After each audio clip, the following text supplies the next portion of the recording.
Scene 4. Pat Talk. I like the atmosphere in Pran's room. The sunlight hits my eyes as the blackout curtains are tied to a side of the window, even though I made sure to draw them before going to bed. The AC had been turned off, but the fan is still working. I turned the temperature down to 20 degrees Celsius last night while waiting for Pran to finish showering. On a 6-foot bed lie only me and my fragrant plush bunny I cuddled all night. The guy who kicked me off the mattress over and over again, who eventually gave in to my effort to climb back up and let me sleep on the bed, disappeared. His pillow has gotten cool, no warmth, leaving only his scent. This points out that he left a long while ago. He went to the uni and didn't care to tell me. I pulled the plush bunny into a hug and nuzzled it. I don't remember where or when I got this plush bunny, but before I knew it, it became my comfort object. I washed it every week at first and extended the schedule once its ears looked worn. It got patched countless times, but still looks good. The plush bunny smells different today. I know because I sniff it every day. Yes, it's the same scent as the one on Pran's pillow and blanket. You gave it a scornful look, but you must have hugged it at night. That's why it has your smell on it. I talk to Fragrant and bite its ear. I love how rabbits have long ears that I can nibble. The color faded, unlike the first time I got it. Well, it now has a classic ashy color. People are into vintage stuff these days anyway. I like the atmosphere in Pran's room. Let's go back to this topic after I've rolled around on this large bed to my heart's content. On a shelf lie a house model and his well-arranged textbooks. Most furniture pieces are provided, yet the artistic guy like Pran still managed to organize this simple room to be more comfy and appealing than anywhere I've ever crashed. He's an organized guy. He washes the dishes after meals and sweeps the floor every night. Maybe it's because of his projects that require sewing wood strips and cutting acrylic. Since the process dirties the floor, he needs to clean up before starting to work.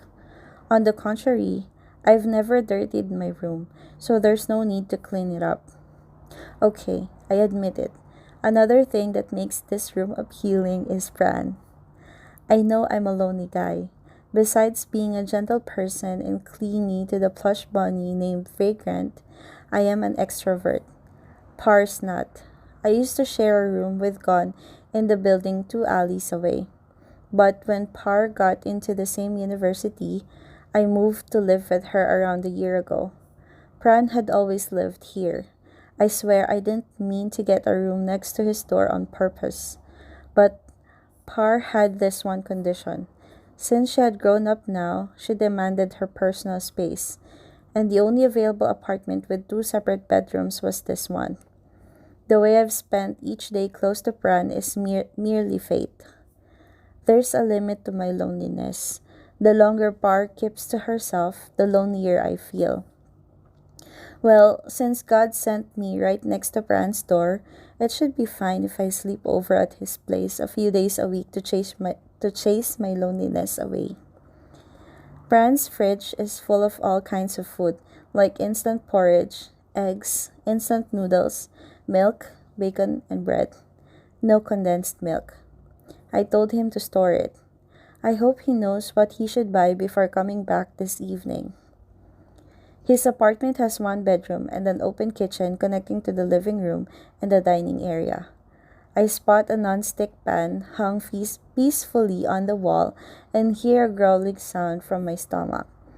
Since there is no condensed milk and my cooking skills aren't so awful, I decided to make fried instant noodles. It's not perfect, yet edible. The dish works as a meal before I return to my apartment.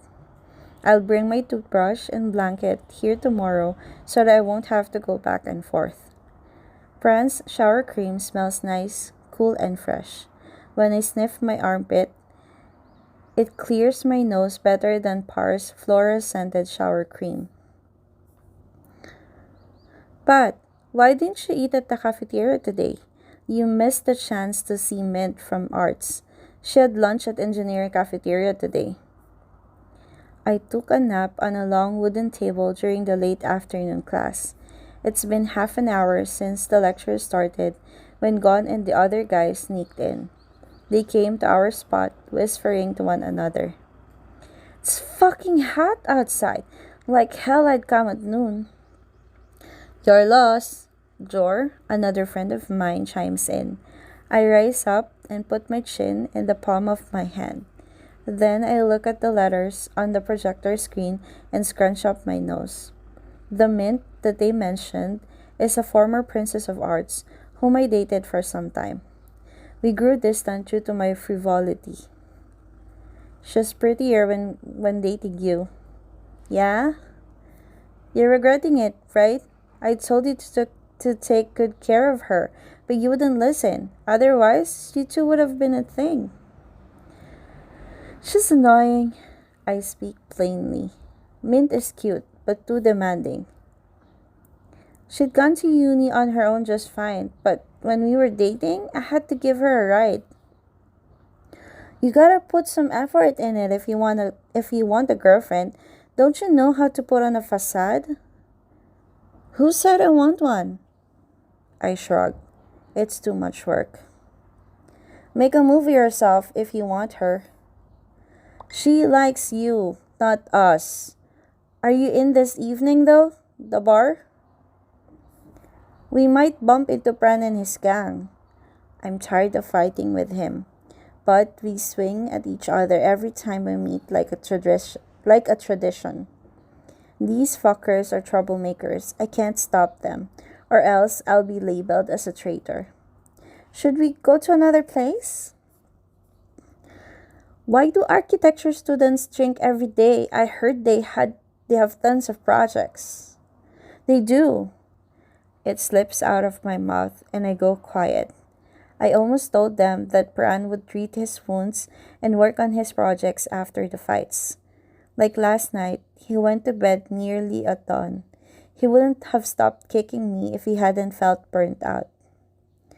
What about your projects? We wouldn't graduate if you kept drinking like this. Weren't you the one asking us to drink together the other day? Now that you don't feel like it, you're using projects as an excuse. I used up most of my allowance this month. But you shithead, don't talk like I have no idea what your parents do. Gone, you disrespectful piece of shit. Let's go tonight. I'm craving booze. Booze or girls? Don't talk like you don't know me. Please, Pat, accompany me. Girls swarm around us when you're present. Okay, let me see my advisor first. Got a meeting at 5. Revision? You said the concrete testing went well. I don't know. I wasn't the one making this appointment. My advisor was, bonehead. I smack every one of them. A girl in front of us turns her head and gives us a look because we're too loud. I smile and wink at her, and she rolls her eyes warily. You charming boy, Jor says, thinking the action indicates shyness. I've been with Bran for a long time, and he often gave me this wary look. It must be shyness, I'm sure. I've done nothing. According to the new Alcoholic Beverage Control Act, alcohol can only be sold 300 meters away from the educational institutions. Therefore, the bars in front of the university were moved further away out of courtesy. My close friends and I switch from place to place regularly. Our most regular bar is the one located behind the university where Pran and his gang frequent. Great music, gorgeous girls, easy to visit. Nothing can be more inviting. I don't know if Pran will show up today, but I should avoid a collision. I can give him a call, though he rarely picks up. We're similar. It looks like we're gang leaders, but we never lead anyone into fights. We're pretty chill and down for everything. Before I knew it, I'm already at the bar. When I saw the leader, when I say we're the leaders, I mean Pran is the smartest one. His friends listen to his words. On the other hand, I am the most physically powerful, so my friends need me in every fight. When things turn ugly, Bran is the first one who pulls himself together, and I calm the guys down if gives me a sign. Matter of factly, the gang fights between architecture students and us fall out because patriarchy teaches us to prove our worth with strength. You can count it as working out since we don't actually hate each other to the point we wish the other party dead. At least I'm the one afraid to be put in jail. So you're hiding here. I'm greeted by a high pitched voice. A girl I talked to for the first time followed me out when I left to smoke outside the bar. Today is quite over the top because George stumbled across his high school friends. They're science students, and this girl is one of them. Hmm? Why'd you come out here? It smells of cigarettes. You should go back inside. I'm here to chat with you. Hard to do that inside. Eight and the guys kept teasing me. Well, it's because you're pretty, Nat. I crack a flirting smile, sweeping my gaze from her orange lips to her strapless top. Gon and the others went crazy over this girl. How I ha, how have I never seen you at the uni? It's ridiculous. You're so pretty. How haven't you? I knew you, Pat. We met once at the cafeteria, but you were playing a game. I even asked Jor who his handsome friend was. Oh, why didn't you ask me yourself if you wanted to know?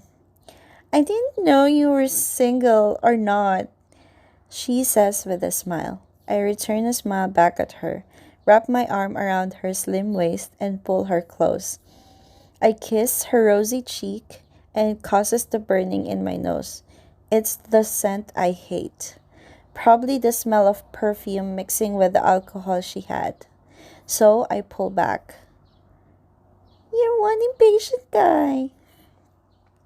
Don't you like it? I lift my eyebrow. It's normal for a guy in his reproductive age. However, unlike my friends, I'm not too enthusiastic about it. If she's down for it, I am too.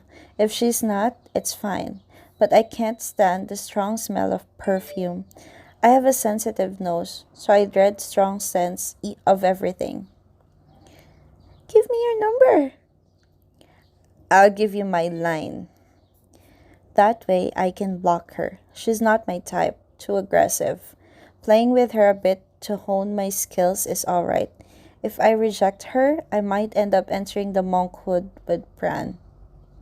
You won't give me your number. Do you have a girlfriend already? No. Why would I go out drinking if I had one? Well, who knows? You can ask Jor. I'll believe you then. You can tell me later that you have a girlfriend. You can't tell me later that you have a girlfriend. Whoa, this one is dangerous. The siren in my head goes off. She's stunning and sexy, but I'm scared. I'm possessive of my single life. Line it is. Show me the QR code. I let her scan my QR code on the phone. After a moment, I have one more friend added to the list. Nat sends me a sticker, still not returning inside. Do you smoke? No, I don't like it. Wait for me inside then. I can wait. I'm afraid you'll run off with someone else. I bark a laugh before sucking on my cigarette one last time. I leave the remains on the sun above the stainless trash bin next to me. Let's head back. Shit, I fucked up. Totally fucked up. I left the bar at around 2 in the morning. Jor took a cab and saw gone home, followed by me. In short, I went out to drink and met Jor's friends. Nat, a varsity cheerleader, was one of the group. She challenged me to drink pure alcohol and beer. As it turned out, I was fucking wasted and puked 2 times in the bar restroom. When I was about to leave, She asked me to crash at her place nearby. Fortunately, Chor opposed the idea, saying Par would rail at us and dragged me with him. I could go to Jor's place, or Gon's, anywhere but girls. Par had been strict about this since my high school days. Back then, I had a girlfriend and lost a large sum of money for her brand name products. You're stupid, Pat. You never know who approaches you for money. I remembered the incident so well. I didn't cry, just gloomy. Par warned me several times about that girl, but I paid no mind. My ex girlfriend and I eventually had a big fight, and I wanted to end things with her. She then gave me an offer. She'd only break up with me if I paid her 10,000. Whoa, it opened my eyes. The relationship could be sold off for only 10,000 baht, cheaper than the Hermes belt I was wearing. Can you go up on your own? Want me to take you there? It's all right. The thing is, Par will scold me anyway, coming back in this state. I can't crash at my friend's place as he suggested because I left Fragrant at Pran's. It feels strangely empty when I don't hug it to sleep. Gon knows about this and didn't ask twice.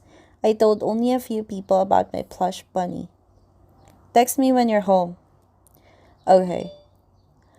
Oh, Nat is dangerous. You better stay away from her. I don't want her. Seems like she wants you though. I'm friends with both of you, so this is all I can say. Will you remember my words when you sober up? I will. Bye. Get home safe. I get out of the bright pink taxicab. Good thing I'd emptied my stomach, so there was nothing left coming out. The driver said one sentence, 500 every time you throw up.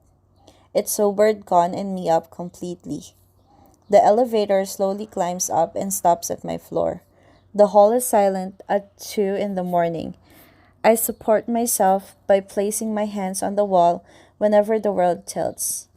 I pause at the next door and utter a knocking sound. The light shining on the floor through the door gap means Bran hasn't gone to bed yet. He must be working on his project.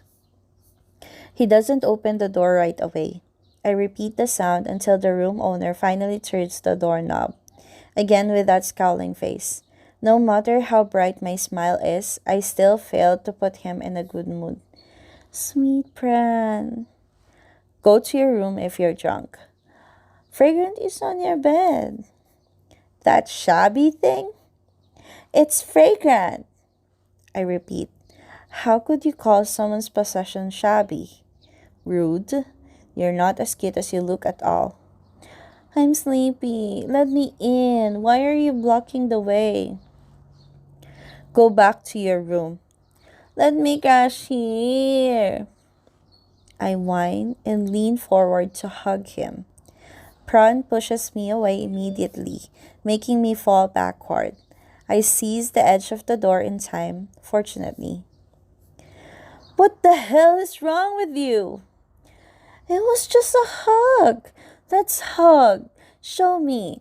How's the wound on your face and belly? Mine is getting better. Shit, are you out of your mind when you're drunk? Wait here, I'll get your stuff. No, I'll crash here. Bar will tell me off if I go back right now. Why did you get this drunk in the first place? You're worried. I giggle, but he's not amused. A girl got me drunk.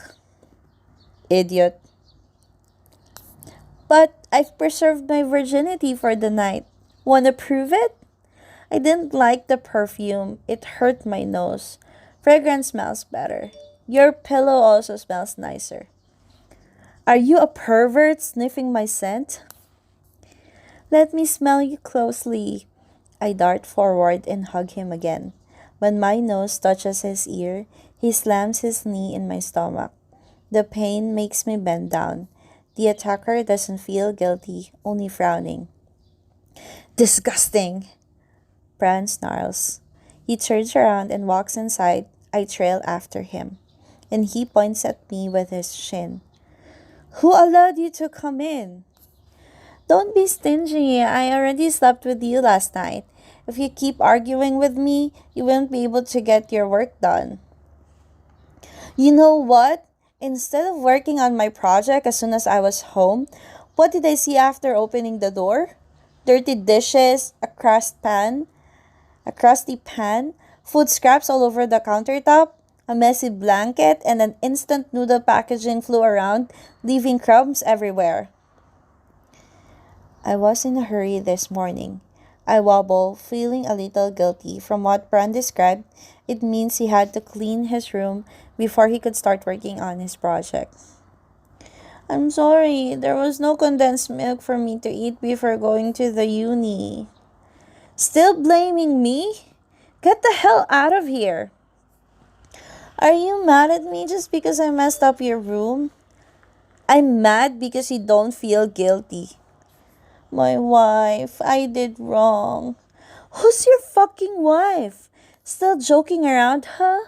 You stayed at my room, slept on my bed, ate my food, and used my water and electricity? You should be considerate of me, not being a shameless bastard. I surrender. I teased him a little, but he got all crabby. You're acting like a wife kicking her husband off as he doesn't help her do the chores. Still at it? I'm sorry, I say quickly, or else I'll get another lecture. Receiving the apology, Fran comes down. And I'm really sorry, I won't mess up your room again. That was one last time. I cleaned up everything. If you dirty my room again, I'll wait until you come and deal with it yourself. Got it? At least that means I still have a chance to be here. I nod, trying to look dispirited for his sake. He might be happy if I reflect on my behavior a bit more. One more thing. What's with the toothbrush, the towel, and your workshop shirt in my closet? Just in case, your shower cream smells good. I don't like the flower scent bought. Buy one yourself. I'll help you with the water and electricity bills. You think my family can't afford them? I know your family is filthy rich, but I want to be with you. I tell him straightforwardly. I like Bran's vibe. I feel comfortable around him. I'd fight with Par if I went back now. I don't want to fight with her. Afraid she won't love me. Alright, quit blabbering. My Pran yields every time I talk this way. He sighs and get over this argument. If you want to stay here, go wash your hair or my bed will smell terrible. Yeah, you're acting like a kid. And don't let me see you being drunk again. It's annoying. Yes, sir. I promised and moved closer for a hug, but he points a finger at my face. If you hug me again, I'm gonna draw blood out of your head. I laugh at the room owner, who's returning to build his model. Who says Pran is scary? It's all an act. Look at him. He relents when you beg him a bit. Come to think of it, he's really cute. My Pran. End of scene 4.